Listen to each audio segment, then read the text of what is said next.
শ্রমকোড বাতিলের দাবিতে দেশজুড়ে বিভিন্ন শ্রমিক সংগঠনের ডাকা শিল্প ধর্মঘট সমর্থনের লক্ষ্যে ঘাটালে বামফ্রন্ট শ্রমিক সংগঠনের মিছিল। ঘাটালের কুশপাতা এলাকায় এলআইসি অফিস সহ একাধিক অফিসে পৌঁছে গিয়েছে শ্রমিক সংগঠনের কর্মীরা। দেশজুড়ে শিল্প ধর্মঘট সমর্থন করার লক্ষ্যে চলছে আন্দোলন। ঘাটাল মহকুমা জুড়ে বেশ কিছু ব্যাংক বন্ধ থাকলেও দোকানপাট খোলা রয়েছে, স্বাভাবিক রয়েছে জনজীবন। সেই ছবি দেখুন ওয়ার্ল্ড পাবলিক টিভির পর্দায়। পশ্চিম মেদিনীপুর থেকে শান্তনু বর্ধনের রিপোর্ট, ওয়ার্ল্ড পাবলিক টিভি। ধর্মঘটের সমর্থনে পিকেটিং হচ্ছে ঘাটাল এলআইসি অফিসের সামনে। কারণ আজকে আমাদের গোটা দেশ জুড়ে সাধারণ ধর্মঘট, আর পশ্চিমবঙ্গে মাধ্যমিক উচ্চ মাধ্যমিক পরীক্ষা থাকার কারণে শিল্প ধর্মঘট। কেন এই ধর্মঘট?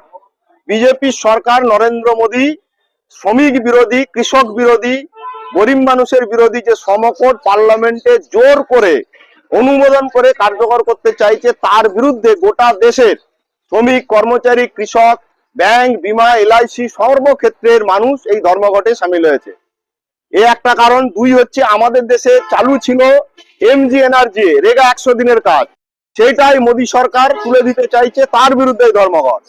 আমাদের দেশের সবচেয়ে বেশি হচ্ছে সমাজ কৃষক, তারা ফসলের দাম সঠিক পাচ্ছে না, লাভজনক দাম নেই, এবং বিদেশি সরকারের অনুকরণে আমাদের দেশে বীজ বিল আনতে চাইছে নরেন্দ্র মোদী সরকার, তার বিরুদ্ধে ধর্মঘট।